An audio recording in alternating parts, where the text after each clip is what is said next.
অপরূপ মনোরম প্রাকৃতিক সৌন্দর্যে ভরা আলিপুরদুয়ার জেলার ডুয়ার্স। আমরা বেরিয়ে পড়েছি বক্সা জয়ন্তীর উদ্দেশ্যে। যাব জয়ন্তী নদীর তীরে একটি রাত কাটাতে। এখানে ঢোকার জন্য যে কোনো একটা ফটো আইডেন্টি কিন্তু অবশ্যই লাগবে। আর ঢোকার মুখে একটা টিকিট কাটার কাউন্টার রয়েছে, যেখানে গাড়ির জন্য এবং পার পার্সন কিছু টাকা দিয়ে টিকিট কাটতে হবে। সেই টিকিট আবার সামনে চেক হবে, তারপরেই ফরেস্টে এন্ট্রি। আমরা ওই কাউন্টার থেকে টিকিটটা কেটে নিলাম, তারপরে জঙ্গলের পথ দিয়ে রওনা দিলাম জয়ন্তীর উদ্দেশ্যে। এক জায়গায় এসে জঙ্গলটা দুটি ভাগে ভাগ হয়ে যাবে। একটা রাস্তা যাবে বক্সা ফোর্টের দিকে, আরেকটি যাবে জয়ন্তীর দিকে। আমরা জয়ন্তীর রাস্তা ধরে ঠিক নদীর তীরে পৌঁছে গেলাম। নদীর ধার বেয়ে রয়েছে প্রচুর হোমস্টে, আর হোমস্টের থেকে এই ভিউটা দেখা যায় পাহাড়ের। প্রত্যেকটা হোমস্টে দেখতে ভীষণই ভালো এবং ব্যালকনি থেকে বসেই নদীর ভিউ পাওয়া যায়। এই হোমস্টেগুলো নিয়ে আমি আগামীতে একটা ভিডিও দেব, তার জন্য চ্যানেলটি তোমরা সাবস্ক্রাইব করে রাখতে পারো যে এখানে কী কী হোমস্টে রয়েছে। আমরা খেতে গিয়েছিলাম বনান্তে হোমস্টেতে। আমরা যেই হোমস্টেটায় ছিলাম সেখানে খাওয়া দাওয়ার ব্যবস্থা ছিল না। কয়েকটি হোমস্টের নিজস্ব রান্নাঘর রয়েছে, আর যেসব হোমস্টে রান্নাঘর নেই তোমরা এখানে খেতে পারো। এই বনান্তে হোমস্টেতে দারুণ খাওয়া দাওয়া দেয়। মেনুতে ছিল ডাল, আলু ভাজা, করলা ভাজা, মোটা ঘন্ট, একটা সবজি, আলু পটলের রসা।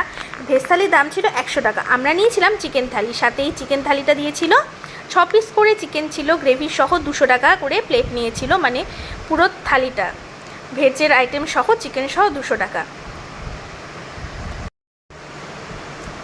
এগুলোই এদের ডাইনিং হল। এখান থেকে বাইরের প্রাকৃতিক পরিবেশ দেখতে দেখতে খাবার এনজয় করা যায়। তারপরে আমরা বেরিয়ে একটু বাইরেটা ঘোরাঘুরি করে নিলাম। দেখো জয়ন্তী নদী চলে গেছে।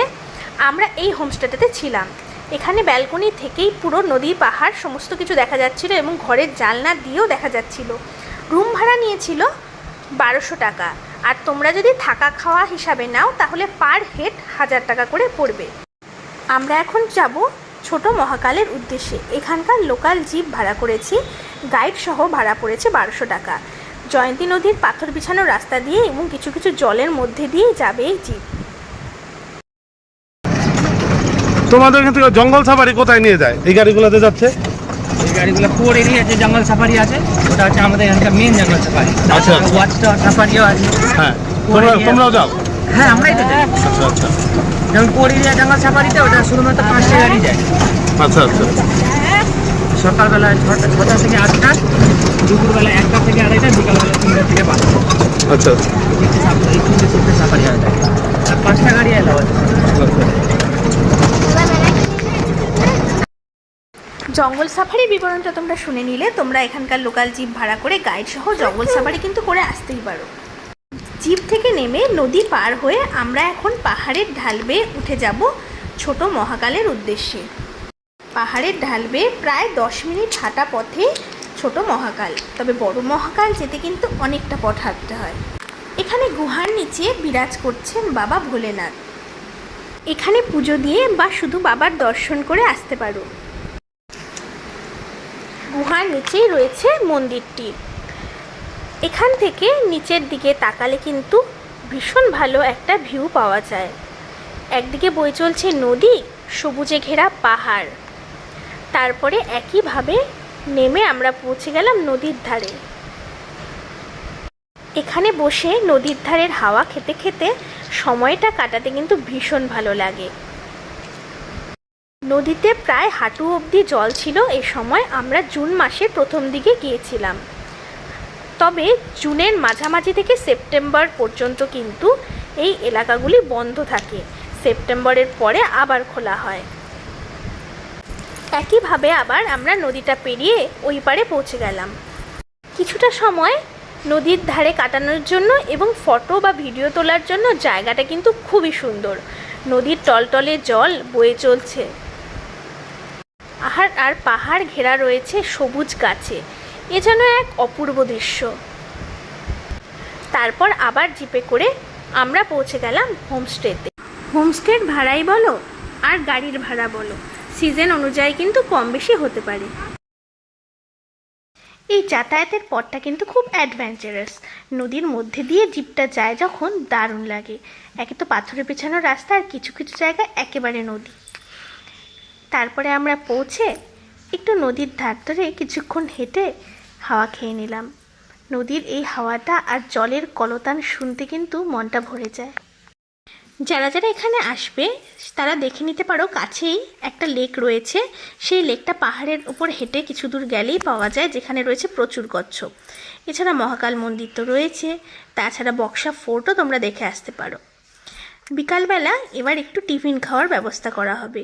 এখানে কিন্তু টিফিন খাওয়ার জন্য এগরোল, মোমো, পকোড়ার কিছু দূরেই দোকান রয়েছে, কিন্তু আমরা যেখানে দুপুরে লাঞ্চ সেরেছি সেখানেই টিফিন খেতে চলে গেলাম। জায়গাটা কিন্তু একেবারে নিরিবিলিও নয়, আবার জমজমাটও নয়। প্রতিটা রিসর্টেই কম বেশি লোকজন রয়েছে, বেশ নিস্তব্ধতা, আবার কিছু লোকজনও দেখা যাবে। পরিবেশটা কিন্তু খুবই ভালো লাগবে। তারপরে আমরা টিফিন খেতে চলে গেলাম সেই বনান্তে রিসর্টে। তো রাত্রিবেলার দিকে যখন এই লাইটগুলো সব রিসর্টে জ্বলে যায় তখন কিন্তু দেখতে খুবই ভালো লাগে। আমরা টিফিনে খেয়েছিলাম দুধ চা আর সাথে পেঁয়াজি।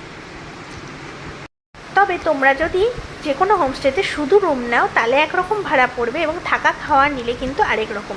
যেরকম আমরা যে হোমস্টেতে ছিলাম সেখানে থাকা খাওয়া নিয়ে মাথা পিছু 1000 টাকা ভাড়া ছিল। তারপর হোমস্টের ব্যালকনিতেই রাতের খাবার খেতে বসে গেলাম। একটু নদীর ধার, একটু পাহাড় দেখা যাবে এরকম কোনো জায়গায় যেতে চাইলে তোমরা কিন্তু এই বক্সা জয়ন্তীতে একবার এসে দেখতে পারো। কথা দিচ্ছি ভালো লাগবে। আমরা ছিলাম জয়ন্তিয়া রিসর্টে। এখানে রান্নাঘর ছিল না বলে আমরা বনান্ত থেকে খাবার এনেছিলাম, মানে ওরাই এখানে কেয়ারটেকাররা খাবার এনে দিয়েছিল।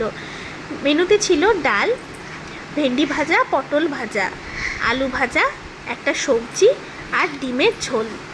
105 টাকা এই এক থালির দাম ছিল। আর সাথে নিয়েছিলাম মাছ ভাজা। খাওয়া দাওয়া দাম হিসাবে ভীষণ ভালো, টেস্টি, পরিষ্কার পরিচ্ছন্ন।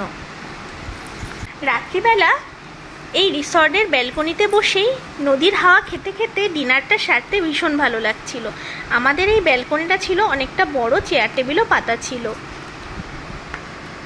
প্রকৃতি দেখতে দেখতে এই খাওয়ার মজাটা কিন্তু একটু আলাদা।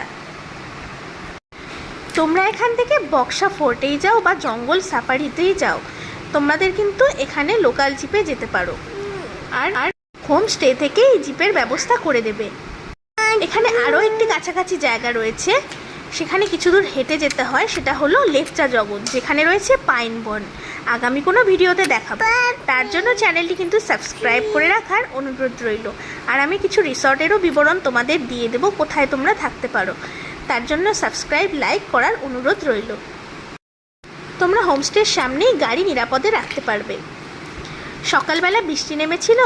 ব্রেকফাস্টে সেরেছিলাম লুচি, তরকারি, ডিম সিদ্ধ আর চা দিয়ে। দাম পড়েছিল 80 টাকা। তারপরে বাড়ি যাবার পালা। আমরা এসেছিলাম 5 জন, আমার মা, বাবা, আমি, আমার বর আর আমার ছোট্ট মেয়ে। সকালবেলা কিছুটা সময় এখানে কাটিয়ে নিয়ে এরপরে বাড়ি যাবার পালা।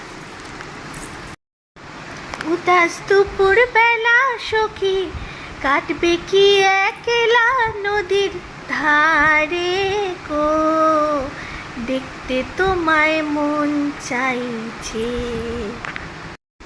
সত্যিই প্রাকৃতিক পরিবেশ যেন দেখে আর ফেরত যেতে চাইছে না মন, কিন্তু তবুও তো বাড়ি তো ফেরত যেতেই হবে। মেঘলা আকাশ, সবুজ পাহাড়, নদীর কলতান, মনে অনেকটাই দাগ কেটে গেল। আমরা যখন ব্রেকফাস্ট করতে এসেছিলাম তখন বাইরে বৃষ্টি পড়ছিল। বাইরের পরিবেশ দেখতে দেখতে ব্রেকফাস্টটা সেরে নিলাম। এখানে কিন্তু রুম ভাড়া, খাওয়া দাওয়া সব কিছুই ভ্যারি করে সিজন অনুযায়ী, তাই